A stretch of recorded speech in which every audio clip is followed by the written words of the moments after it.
আরবি ভাষায় লাইলাতুল কদরের অর্থ হলো সম্মানিত রজনী, যে রাতে পবিত্র কুরআন নাজিল হয়েছে, আর সেই রাতটি হলো লাইলাতুল কদর। মূলত পবিত্র কুরআন নাজিলের রাত হওয়ার কারণে এই রাতটির হলো এত মর্যাদাপূর্ণ। এই রাতেই প্রথম হেরা পর্বত গুহায় মহান আল্লাহ রব্বুল আলামিনের পক্ষ থেকে ফেরেশতা হযরত জিবরাইল আলাইহিস সালামের মাধ্যমে প্রিয় নবী হযরত মুহাম্মদ সাল্লাল্লাহু আলাইহি ওয়াসাল্লামের প্রতি মহাগ্রন্থ আল কোরআন অবতীর্ণ হয়। মহান আল্লাহ তাআলা বলেন, রমজান মাস, যে মাসে কোরআন নাজিল হয়েছে মানবজাতির দিশারি ও হেদায়েতের সুস্পষ্ট নিদর্শন রূপে। প্রতি বছর মাহে রমজানের এই মহামান্য রজনী তথা লাইলাতুল কদরের মানবজাতির ভাগ্য পুনর্নির্ধারণ করা হয়। তাই প্রতিটি মুসলিমের কাছে এই রাত অত্যন্ত তাৎপর্যপূর্ণ। পবিত্র কোরআনের বর্ণনা অনুসারে মহান আল্লাহ রব্বুল আলামিন এই আটটিকে অনন্য মর্যাদা দিয়েছেন এবং এই একটি মাত্র রজনীর ইবাদতকে 1000 মাসের ইবাদতের চেয়ে উত্তম বলা হয়েছে। মহান আল্লাহ রব্বুল আলামিন বলেন, নিশ্চয় আমি কোরআন নাজিল করেছি মর্যাদাপূর্ণ কদরের রজনীতে। এই রাতেই ফেরেশতাগণ আর হযরত জিবরাইল আলাইহিস সালাম মহান আল্লাহ রব্বুল আলামিনের নির্দেশ ও অনুমতি ক্রমে জমিনে অবতরণ করেন, আর মহান আল্লাহ রব্বুল আলামিনের পক্ষ থেকে সব বিষয়ে শান্তির বার্তা নিয়ে। আর এই শান্তির ধারা চলতে থাকে উষার উদয় পর্যন্ত। আম্মাজান হযরত আয়েশা রাদিয়াল্লাহু তাআলা আনহা প্রিয় নবী হযরত মুহাম্মদ সাল্লাল্লাহু আলাইহি ওয়াসাল্লামকে জিজ্ঞাসা করলেন, হে আল্লাহর রাসূল সাল্লাল্লাহু আলাইহি ওয়াসাল্লাম, আমি যদি লাইলাতুল কদর সম্পর্কে জানতে পারি তাহলে আমি ওই রাতে মহান আল্লাহ রব্বুল আলামিনের কাছে কি প্রার্থনা করব? তখন প্রিয় নবী হযরত মুহাম্মদ সাল্লাল্লাহু আলাইহি ওয়াসাল্লাম হযরত আয়েশা রাদিয়াল্লাহু তাআলা আনহাকে বললেন, তুমি বলবে, আল্লাহুম্মা ইন্না আফওয়ান তুহিব্বুল আফওয়া ফাফু আন্নি। এর অর্থ হলো, আল্লাহ আপনি ক্ষমাশীল, ক্ষমা করতে ভালোবাসেন, তাই আমাকে ক্ষমা করে দিন। হযরত আবু হুরায়রা রাদিয়াল্লাহু তাআলা আনহু বর্ণনা করেন, আল্লাহর রাসূল সাল্লাল্লাহু আলাইহি ওয়াসাল্লাম বলেছেন, যে ব্যক্তি ঈমানের সঙ্গে সওয়াবের আশায় কদরের রাত জেগে ইবাদত করে তাহলে তার বিগত জীবনের সব গুনাহসমূহ মহান আল্লাহ রব্বুল আলামিন ক্ষমা করে দিবেন। সুবহানাল্লাহ। লাইলাতুল কদর এটি এমন একটি রাত যে রাতের নামে পবিত্র কোরআনে সম্পূর্ণ একটি সূরা নাজিল হয়েছে, যে সূরার নাম লাইলাতুল কদর। আর এই সূরা নাজিল হওয়ার আগে প্রিয় নবী হযরত মুহাম্মদ সাল্লাল্লাহু আলাইহি ওয়াসাল্লাম অনেক চিন্তিত ছিলেন। চিন্তার কারণ ছিল, আগেকার নবী রাসূলগণ এবং নবীদের উম্মতগণ 800 বছর, কেউ তো 1000 বছরের উপরও হায়াত পেত। প্রিয় নবী হযরত মুহাম্মদ সাল্লাল্লাহু আলাইহি ওয়াসাল্লামের চিন্তাটা এমন ছিল, যেহেতু তারা হায়াত পেয়েছে বেশি, সেহেতু তারা আমল করেছে অনেক বেশি বেশি, তাহলে তো আমার উম্মত তাদের চেয়ে অনেক পিছিয়ে যাবে। কারণ আমার উম্মতের হায়াত থাকবে 60 থেকে 70 বছর। এই 60 থেকে 70 বছরের উপরে কম সংখ্যক মানুষই হায়াত পাবে। এত অল্প সময়ে কিভাবে আমার উম্মত তাদের চেয়ে উত্তম হবে? প্রিয় নবী হযরত মুহাম্মদ সাল্লাল্লাহু আলাইহি ওয়াসাল্লামের এই চিন্তা দূর করার জন্য মহান আল্লাহ তাআলা সঙ্গে সঙ্গে সূরা কদর নাজিল করেছিলেন এবং প্রিয় নবী হযরত মুহাম্মদ সাল্লাল্লাহু আলাইহি ওয়াসাল্লামকে মহান আল্লাহ তাআলা বলেন, হে আমার বন্ধু, আমি আগেকার নবী এবং নবীদের উম্মতদের আমি হায়াত বেশি দিয়েছি, কিন্তু তাদেরকে আমি লাইলাতুল কদরের এই রাত দেইনি, যেই লাইলাতুল কদরের রাত আপনি এবং আপনার উম্মতকে দিয়েছি।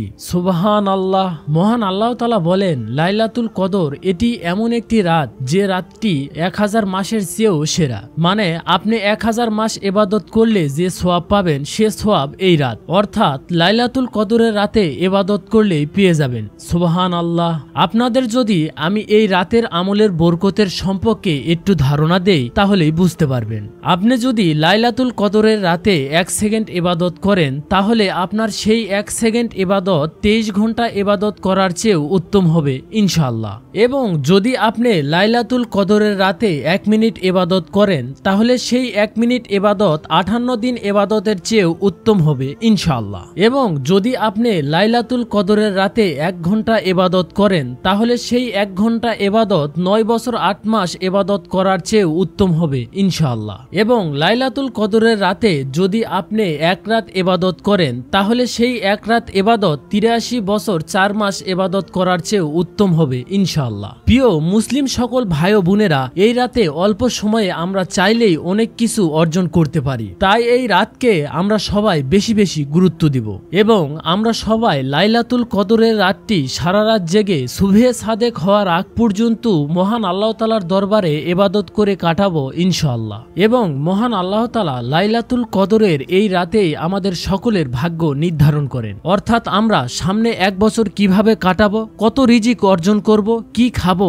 কি করব, আমরা কোথায় যাব, এক কথায় সামনের এক বছর আমরা কি করব, আরেক শবে কদর পর্যন্ত আমাদের ভাগ্যে যা যা ঘটবে সব মহান আল্লাহ তাআলা এই লাইলাতুল কদরের রাতে লিপিবদ্ধ করে রাখেন। তাই আমাদের সকলের লাইলাতুল কদরের এই রাতকে আমাদের অনেক গুরুত্ব দেওয়া উচিত। তাই আমরা সবাই লাইলাতুল কদরের সারা রাত মহান আল্লাহ তাআলার ইবাদত করে কাটানো উচিত। কারণ আমাদের ভাগ্য এমন সময়টাতে নির্ধারণ করা হয় যে সময়টাতে আমরা মহান আল্লাহ তাআলার প্রেমে মগ্ন ছিলাম। প্রিয় মুসলিম সকল ভাই ও বোনেরা, এই রাতের আরো অসংখ্য ফজিলত রয়েছে। এই রাতটা আল্লাহ তাআলা উম্মতি মুহাম্মদের জন্য এক বিশেষ পুরস্কার হিসাবে দিয়েছেন। উম্মতি মুহাম্মদই নিজেকে খুব সহজেই যেন পবিত্র করে নিতে পারে। তাই এই লাইলাতুল কদরের রাত মহান আল্লাহ রাব্বুল আলামিন আমাদেরকে দিয়েছেন। এই রাতে অসংখ্য মানুষের পাপের পাহাড় মহান আল্লাহ তাআলা মোচন করে মাসুম করে দিবেন এবং পাপের পাহাড়গুলোকে নেক দিয়ে পরিপূর্ণ করে দিবেন। আর বিশেষ করে যাদের দোয়া কবুল হয় না,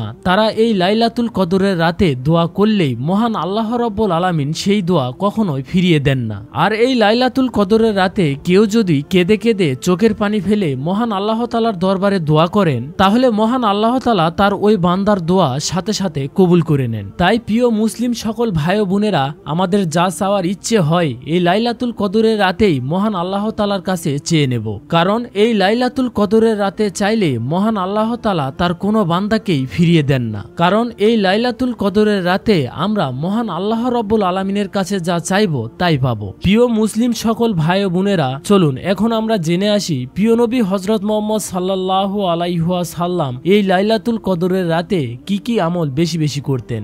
এই লাইলাতুল কদরের রাতে প্রিয় নবী হযরত মুহাম্মদ সাল্লাল্লাহু আলাইহি ওয়াসাল্লাম যে বিশেষ 5টি আমল করতেন তা হলো: 1. সারা রাত জেগে ইবাদত করা। আর বছরের অন্য কোনো সময়ে সারা রাত জেগে ইবাদত করার নজির প্রিয় নবী হযরত মুহাম্মদ সাল্লাল্লাহু আলাইহি ওয়াসাল্লামের জীবনে ছিল না। কিন্তু প্রিয় নবী হযরত মুহাম্মদ সাল্লাল্লাহু আলাইহি ওয়াসাল্লাম নিজেই এই লাইলাতুল কদরের রাতে সারা রাত জেগে ইবাদত বندگی করতেন। আর এমনকি প্রিয় নবী হযরত মুহাম্মদ সাল্লাল্লাহু আলাইহি ওয়াসাল্লাম নিজে ঘুমাতেন না এবং পরিবারের লোকজনদেরকেও জাগিয়ে দিতেন আর তাদেরকেও ঘুমাতে দিতেন না। হাদিসে এসেছে, আম্মাজান হযরত আয়েশা রাদিয়াল্লাহু তাআলা আনহা বর্ণনা করেন, রমজানের শেষ দশক যখন আসতেন তখন প্রিয় নবী হযরত মুহাম্মদ সাল্লাল্লাহু আলাইহি ওয়াসাল্লাম সারা রাত জেগে ইবাদত করতেন এবং নিজে ইবাদত করতেন আর পরিবারের লোকদেরকেও ইবাদত করার জন্য জাগিয়ে দিতেন। তাই প্রিয় মুসলিম সকল ভাই ও বোনেরা, আমরাও এই লাইলাতুল কদরের রাতে সারা রাত জেগে ইবাদত করব এবং আমাদের পরিবারের লোকজন, স্ত্রী, সন্তানদেরকেও ইবাদত করার জন্য জাগিয়ে দিব ইনশাআল্লাহ। 2. ইতিকাফ করা। প্রিয় নবী হযরত মুহাম্মদ সাল্লাল্লাহু আলাইহি ওয়াসাল্লাম রমজানের শেষ 10 দিন ইতিকাফ করতেন। হাদিসে এসেছে, আম্মাজান হযরত আয়েশা রাদিয়াল্লাহু তাআলা আনহা বর্ণনা করেন যে রমজানের শেষ দশকে মহান আল্লাহ তাআলা প্রিয় নবী হযরত মুহাম্মদ সাল্লাল্লাহু আলাইহি ওয়াসাল্লামকে মৃত্যু দান করার আগ পর্যন্ত ইতিকাফ করছেন। অর্থাৎ প্রিয় নবী হযরত মুহাম্মদ সাল্লাল্লাহু আলাইহি ওয়াসাল্লাম ওনার জীবনে সব রমজানে শেষ 10 দিন ইতিকাফ করছেন। প্রিয় মুসলিম সকল ভাই ও বোনেরা, আমরাও এই ইতিকাফ করার চেষ্টা করব। আর এই রমজান মাসের শেষ 10 দিন যদি আমরাও ইতিকাফ করি তাহলে শিওর আমরাও এই লাইলাতুল কদরের মতো এক ফজিলতপূর্ণ রাত পেয়ে যেতে পারি। আর আমরা যদি ইতিকাফ নাও করতে পারি তারপরও রমজানের শেষ 10 রাত ইবাদত করে কাটানোর চেষ্টা করব। কারণ এই ফজিলতপূর্ণ রাত সামনের বছর আমাদের মধ্যে কেউ হয়তোবা আর নাও পেতে পারি। 3. কোরআন তেলাওয়াত করা। রমজানের বিশেষ একটি আমল হলো কোরআন তেলাওয়াত করা। কারণ এই রমজানের শেষ দশকে মহান আল্লাহ তাআলা প্রিয় নবী হযরত মুহাম্মদ সাল্লাল্লাহু আলাইহি ওয়াসাল্লামের প্রতি কোরআন নাজিল করেছিলেন। তাই রমজান মাস এলেই প্রিয় নবী হযরত মুহাম্মদ সাল্লাল্লাহু আলাইহি ওয়াসাল্লাম এবং ফেরেশতা হযরত জিবরাইল আলাইহি ওয়াসাল্লাম যৌথভাবে কোরআন তেলাওয়াত করতেন আর একে অপরকে পবিত্র কোরআন তেলাওয়াত করে শোনাতেন। হাদিসে এসেছে, হযরত ইবনে আব্বাস রাদিয়াল্লাহু তাআলা আনহু বর্ণনা করেছেন, তিনি বলেন, ফেরেশতা হযরত জিবরাইল আলাইহি ওয়াসাল্লাম রমজানের প্রত্যেক রজনীতে প্রিয় নবী হযরত মুহাম্মদ সাল্লাল্লাহু আলাইহি ওয়াসাল্লামের সঙ্গে সাক্ষাৎ করতেন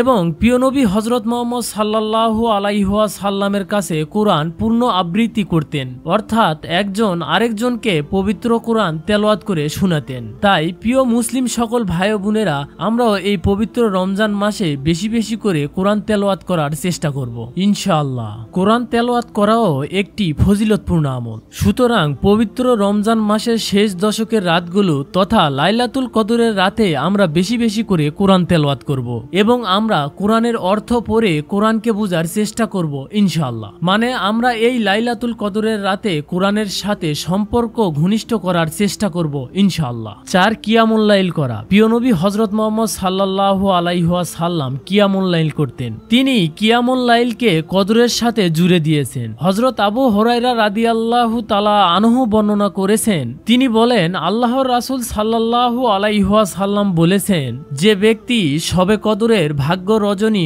অথবা মহিষী রজনীতে ঈমান সহ সওয়াবের আশায় কিয়াম করে নামাজ পড়ে, তাহলে মহান আল্লাহ রাব্বুল আলামিন তার ওই বান্দার অতীতের সকল গুনাহ ক্ষমা করে দেয়। সুবহানাল্লাহ। তাই প্রিয় মুসলিম সকল ভাই ও বোনেরা, আমরাও এই লাইলাতুল কদরের রাতে কিয়ামুল লাইল করব, কারণ আমরা গুনাহগার। এই লাইলাতুল কদরের রাতে যদি আমাদের পিছনের সকল গুনাহ মহান আল্লাহ রাব্বুল আলামিন ক্ষমা করে দেয়, তাহলে এই সুযোগটা আমরা কেন হাতছাড়া করব? এত অল্প সময়ে গুনাহ মাপের এত মূল্যবান অফার আমরা কেন মিস করব?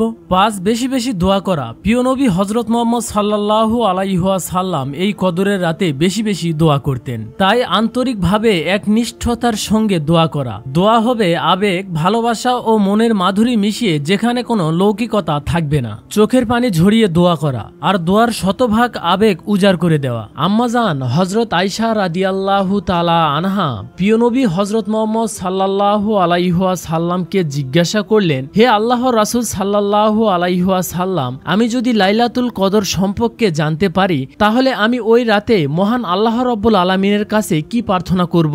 তখন প্রিয় নবী হযরত মুহাম্মদ সাল্লাল্লাহু আলাইহি ওয়াসাল্লাম হযরত আয়েশা রাদিয়াল্লাহু তাআলা আনহাকে বললেন, তুমি বলবে আল্লাহুম্মা ইন্না আফওয়ান তুহিব্বুল আফওয়া ফাফু আন্নি। এর অর্থ হলো, আল্লাহ আপনি ক্ষমাশীল, ক্ষমা করতে ভালোবাসেন, তাই আমাকে ক্ষমা করে দিন। তাই প্রিয় মুসলিম সকল ভাই ও বোনেরা, আমরা এই লাইলাতুল কদরের রাতে মহান আল্লাহ রাব্বুল আলামিনের দরবারে বেশি বেশি দোয়া করব, কারণ এই লাইলাতুল কদরের রাতে দোয়া করলে মহান আল্লাহ রাব্বুল আলামিন তার ওই বান্দার দোয়া ফিরিয়ে দেন না। তাই আমরা এই লাইলাতুল কদরের রাতে কেউ ঘুমাবো না, সারা রাত মহান আল্লাহ রাব্বুল আলামিনের দরবারে দোয়া করে কাটানোর চেষ্টা করব ইনশাআল্লাহ। কিন্তু এই লাইলাতুল কদরের রাত আমরা চিনব কি করে? কোন রাতে এই লাইলাতুল কদর অনুষ্ঠিত হবে তা তো কোনো হাদিসে সরাসরি উল্লেখ নেই। আমরা অনেকেই জানি লাইলাতুল কদর কোন রাতে অনুষ্ঠিত হবে, তা সরাসরি কোনো হাদিসে উল্লেখ নেই। তবে লাইলাতুল কদরের রাত্রি চিনার অসংখ্য আলামত হাদিসে উল্লেখ হয়েছে। তাহলে চলুন জেনে আসি যে রাতটি লাইলাতুল কদর হবে সেটি বুঝার কিছু আলামত। 1, এই রাতটি রমজানের শেষ দশকে হবে, কারণ আল্লাহর রাসূল সাল্লাল্লাহু আলাইহি ওয়াসাল্লাম বলেছেন, রমজানের শেষ 10 দিনই তোমরা কদরের রাত তালাশ করো। সহিহ বুখারী। অর্থাৎ রাসূলুল্লাহ সাল্লাল্লাহু আলাইহি ওয়াসাল্লামের এই কথার দ্বারা বোঝা যায় লাইলাতুল কদর রমজানের শেষ দশকে অর্থাৎ নাজাতের 10 দিনের মধ্যেই হবে। 2, লাইলাতুল কদর রমজানের বেজর রাতে হওয়ার সম্ভাবনা বেশি, কারণ রাসূলুল্লাহ সাল্লাল্লাহু আলাইহি ওয়াসাল্লাম বলেছেন, তোমরা রমজানের শেষ 10 দিনের বেজর রাতগুলোতে কদরের রাত তালাশ করো। সহিহ বুখারী। 3, লাইলাতুল কদর রমজানের শেষ 7 দিনে হওয়ার সম্ভাবনা বেশি, কারণ রাসূলুল্লাহ সাল্লাল্লাহু আলাইহি ওয়াসাল্লাম বলেছেন, যে ব্যক্তি লাইলাতুল কদর অর্থাৎ কদরের রাত অন্বেষণ করতে চায়, সে যেন রমজানের শেষ 7 রাতের মধ্যে তা খোঁজ করে। 4, রমজানের 27 রাত লাইলাতুল কদর হওয়ার সম্ভাবনা সবচেয়ে বেশি। এই ব্যাপারে হাদিসে উল্লেখ হয়েছে, উবাই ইবনে কাব রাদিয়াল্লাহু তাআলা আনহু থেকে বর্ণিত, তিনি বলেন যে, আল্লাহর শপথ করে বলছি, আমি যতদূর জানি রাসূলুল্লাহ সাল্লাল্লাহু আলাইহি ওয়াসাল্লাম আমাদেরকে যে রজনীকে কদরের রাত হিসাবে কিয়ামুল লাইল করতে নির্দেশ দিয়েছেন তা হলো রমজানের 27তম রাত। সহিহ মুসলিম। এ ব্যাপারে হাদিসে আরো আছে, হযরত আব্দুল্লাহ বিন ওমর রাদিয়াল্লাহু তাআলা আনহু থেকে বর্ণিত, তিনি বলেন, রাসূলুল্লাহ সাল্লাল্লাহু আলাইহি ওয়াসাল্লাম বলেছেন, যে ব্যক্তি কদরের রাত অর্জন করতে ইচ্ছুক সে যেন রমজানের 27 রজনীতে অনুসন্ধান করে। এই হাদিসগুলো থেকে আমরা জানতে পারি রমজানের 27তম রাতই লাইলাতুল কদর হওয়ার সম্ভাবনা সবচেয়ে বেশি। 5, লাইলাতুল কদর নিয়ে আরো হাদিসে উল্লেখ আছে, মহিমান্বিত এই রজনীটি স্থানান্তরশীল, অর্থাৎ প্রতি বছর একই তারিখে বা একই রজনীতে তা হয় না, এবং শুধুমাত্র 27 তারিখেই এই রাতটি আসবে তা নির্ধারিত নয়। মহান আল্লাহ তাআলার হিকমত ও তার ইচ্ছায় কোনো বছর 25 25 তারিখে, কোনো বছর 23 তারিখে, কোনো বছর 21 তারিখে, আবার কোনো বছর 29 তারিখেও হতে পারে। অর্থাৎ এই রাত পেতে গেলে রমজানের শেষ দশকের প্রতিটি রাত আমাদের মহান আল্লাহ তাআলার দরবারে ইবাদত করে কাটানো উচিত। 6 লাইলাতুল কদরের রাতটি গভীর অন্ধকারে ছেয়ে যাবে না। এই রাতে চাঁদ উজ্জ্বল হবে, পৃথিবী আলোময় থাকবে। সেই রাতে মৃদুমন্দ বাতাস প্রবাহিত হতে থাকবে, এমন এক বাতাস যে বাতাস শরীরকে জুড়িয়ে দিবে। সেই রাতের আবহাওয়া শান্তিময় হবে, অর্থাৎ বেশি গরমও হবে না, আবার বেশি শীতও থাকবে না। বুঝাই যাবে অন্য রাতের আবহাওয়ার চেয়ে এই রাতের আবহাওয়া শীতল এবং শান্তিময় হবে। 7 সেই রাতে ইবাদত করে মানুষ অধিক তৃপ্তি বোধ করবে। সেই রাতে ইবাদত করে মানুষ অন্য রাতের তুলনায় মজা পাবে। 8 কোন ইমানদার আল্লাহওয়ালা ব্যক্তিকে মহান আল্লাহ রব্বুল আলামিন স্বপ্নে হয়তোবা জানিয়েও দিতে পারে কোন রাতে লাইলাতুল কদর অনুষ্ঠিত হবে। 9 ওই রাতে বৃষ্টি বর্ষণ হতে পারে, যা হবে রহমতের বৃষ্টি। 10 সকালে হালকা আলোক রোশনি সহ সূর্যোদয় হবে, যা হবে পূর্ণিমার চাঁদের মতো। সেদিনের সূর্যের আলোতে মানুষের কষ্ট হবে না, আরো শান্তি অনুভব হবে। এই হলো লাইলাতুল কদরের রাত্রি চিনার 10টি আলামত। প্রিয় মুসলিম সকল ভাই ও বোনেরা, আজকের ভিডিওটা এই পর্যন্তই। ভিডিওটা ভালো লাগলে সবাইকে বেশি বেশি শেয়ার করে দিয়ে দেখার সুযোগ করে দিবেন। সবাই ভালো থাকবেন, সুস্থ থাকবেন। আল্লাহ হাফেজ।